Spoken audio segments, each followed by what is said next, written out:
You can visit our website address, financialargument.net. And the financial and political opinions expressed in this video are not necessarily of Financial Argument or its staff.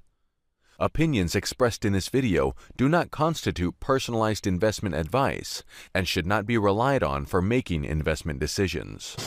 Kind of a boring week, but boy, we're blasting today, and it's all looking good, so lots to chat about.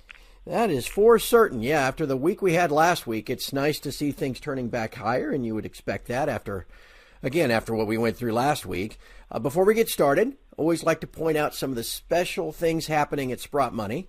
And this week, we want to talk again about our metal storage program. If you open a storage account with Sprott Money, where you can store and secure your precious metals, you can store them in any one of our 6 global locations. All you got to do is sign up for Sprott Money International Storage, and you'll also receive exclusive deals from Sprott Money. So just go to sprottmoney.com, or of course you can call us at 888-861-0775. Eric, let's start with the news of the day, which is the U.S. unemployment report. After a couple of months that kind of surprised everybody for January and February, well, we got a surprise today. All those people on CNBC this morning were talking about 200,000 plus jobs, and it came in at 20. And so that's about a 10 times less than what everybody was expecting. That's helping push the metal prices higher this morning. What do you think? Well, first of all, Craig, what I think about the labor statistics is they're a bit of a joke at the best of times. I never believed the 300 when they said it was 300, and I probably don't believe the 20 when they say it's 20. I mean, it's such a convoluted calculation. But obviously there's economic signs that things are quickly cooling down in the U.S., whether it's home sales or car sales or various retail indications, car loadings, truck orders, durable goods orders. I mean, there's lots of signs of slowing. And then, of course, the worst part is that we're sort of seeing almost a synchronized global decline here. And we got today, for example, Chinese export orders in February down 20%. That's hard to do, actually, down 20%. Their imports were down 5%. German industrial production was down 2.6%. Which is a pretty drastic decline for Germany.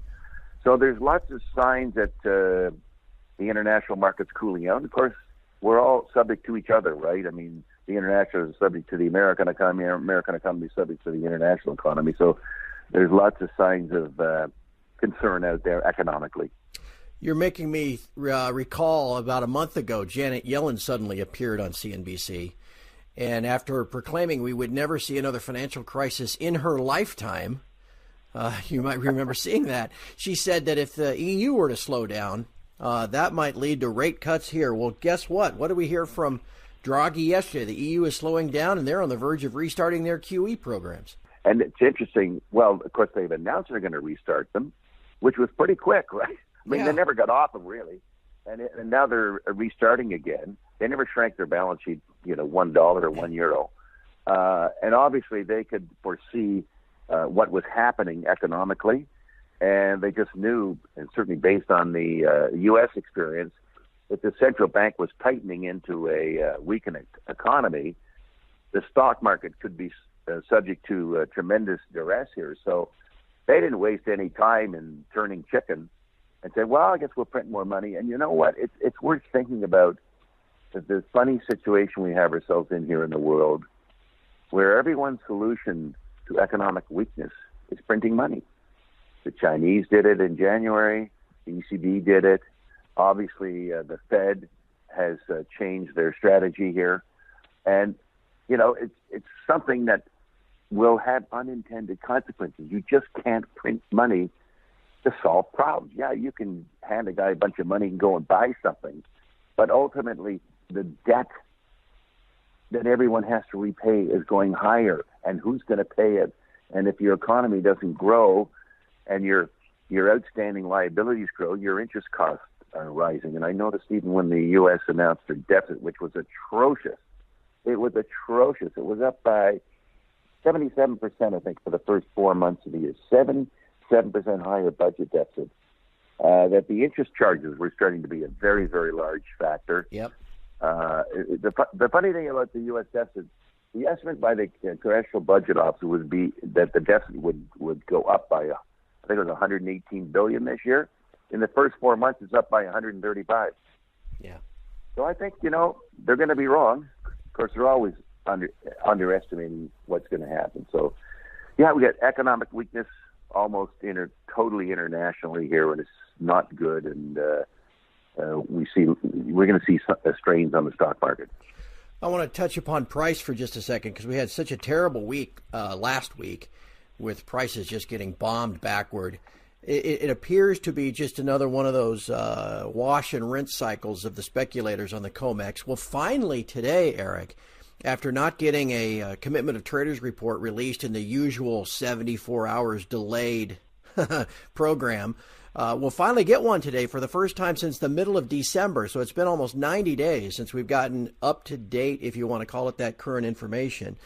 So we're seeing price just do its normal, 3 steps forward, 2 steps back. But then additionally, Eric, I want to ask you about this.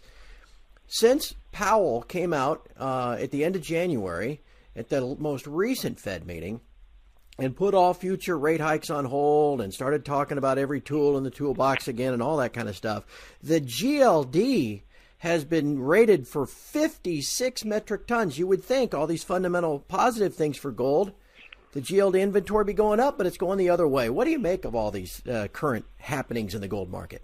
Well, it's to be expected. I actually think there's a shortage of physical gold, as, for example, you and I have talked about palladium a lot, okay? And there's a shortage of physical palladium, and I thought it might spill into the other metals, particularly silver. But when you see that happening, when you see all these financial experts say, yeah, we think gold's good, yeah, we're going to buy gold, yeah, we are buying gold, and meanwhile, the GLD has a decline of 50-odd tons, I think people are rating the GLD to provide gold against COMEX contracts. You and I both know that the outstanding contracts are always 100 times larger than the available supply. And, of course, there's no supply at the COMEX. So whenever a guy has to make a delivery, where do you get the gold? Because there's none in COMEX. So the guy he'll go and buy GLD shares and redeem them and get the gold. So I think it's a very, very powerful sign that there is a shortage of gold. One might say, well, how come gold went down for 6 weeks? Well, you know what? Gold was down for 6 weeks because they decide that gold's going down for 6 weeks. And I think I mentioned a few weeks back, they changed the narrative. Oh, we're seeing signs of strength and that a good reason to bomb gold. Well, now, of course, now that there are no signs of strength, they've lost that excuse. But you know what? They've mission accomplished, right? They got gold down and they covered their short, and away we go. So yeah, that's where we are.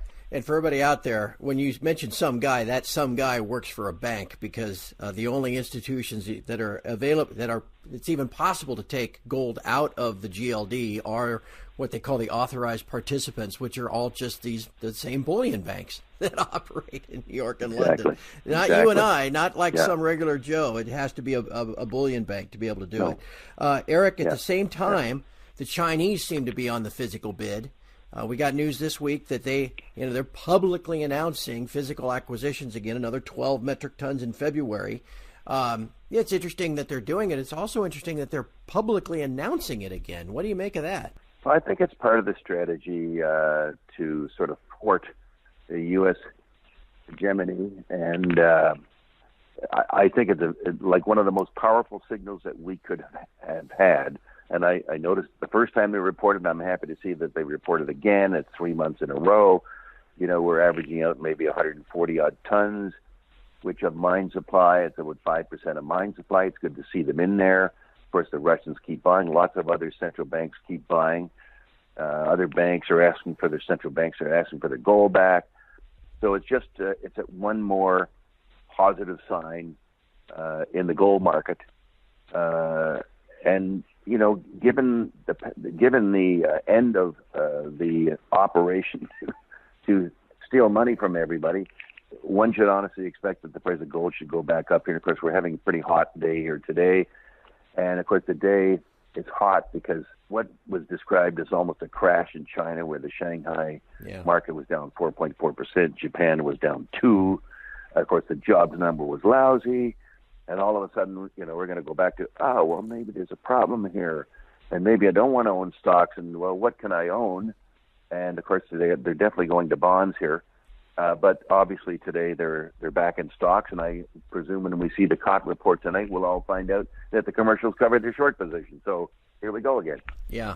Well, another thing, too, coming out of last year was a tremendous outperformance through the fourth quarter of the mining shares versus the overall market. And on a microcosm of that, you're going to see that again today, obviously. The shares will be up with the S&P being down. The shares still in an uptrend if you measure it, if you look at the GDX or the HUI. There are a number of shares that I know you follow. So it looks like sentiment is good, and you may have some updates on a couple of companies that you watch. Yeah. I will. A couple of comments. First of all, I want to say a couple of things about the stock market, because there have been some signs that the stock market was rolling over, and those signs included the transports rolling, the Russell rolling, investment grade yields going up.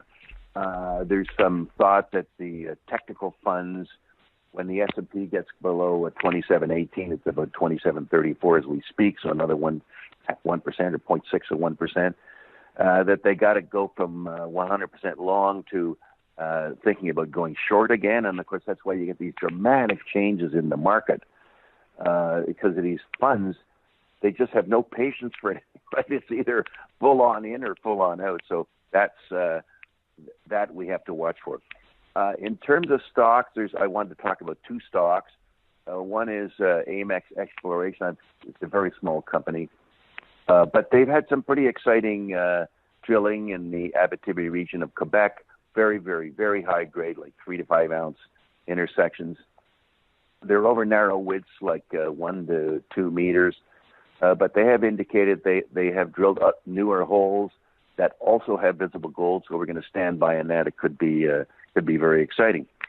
The other company, and perhaps a much safer bet because it's more advanced, is Wallbridge. I mentioned it before.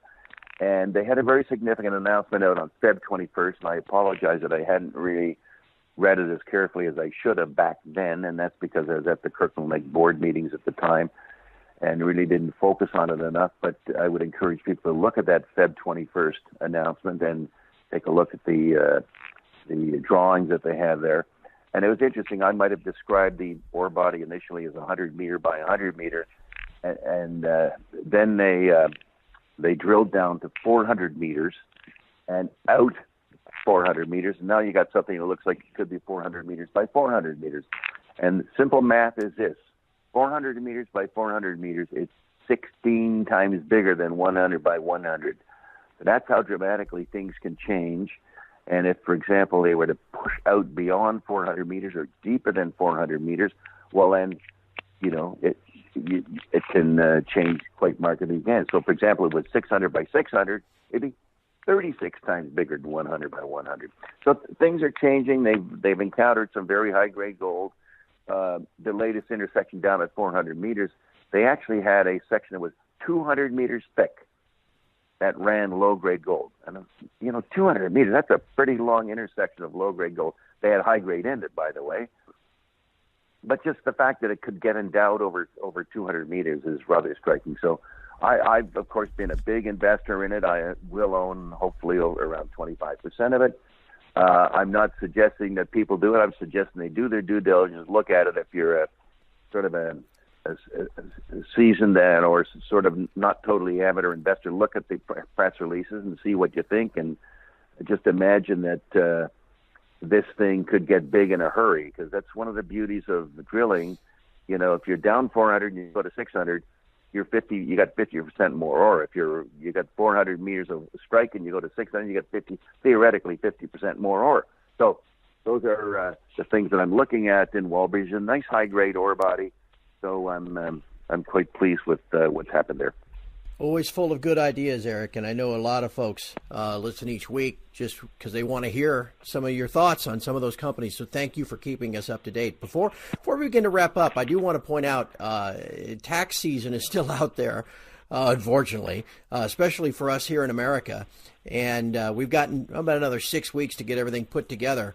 Of course, it's always a good idea to fund an IRA if you get a tax break for that. And it is possible to own physical gold and silver in an IRA. You can open a self-directed IRA with Sprott money and buy physical gold and silver before the April 15th filing deadline. You put a couple $1,000s in an IRA, that'll get you an ounce of gold and about 50 ounces of silver. That's a pretty good deal.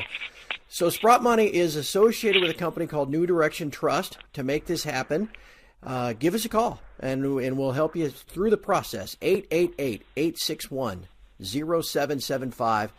You can open an account, and you can fund it, and you can buy yourself some physical metal in your IRA. Eric, it has been an interesting week, an interesting couple of weeks, but now we're going to head off toward the FOMC meeting in about 10 days. I have a sneaky feeling that we're going to have a lot to talk about in the weeks ahead. You know, I was going to say, well, we're getting close to 1,300, back to 1,300 in gold. We're about, as I'm looking at it right now, $1.20 away. So, you know, we could be back swinging again. So it should be a lot of fun. Look forward to next week. Should be a lot of fun. You're absolutely right. Well, I will give you the rest of the week off, my friend.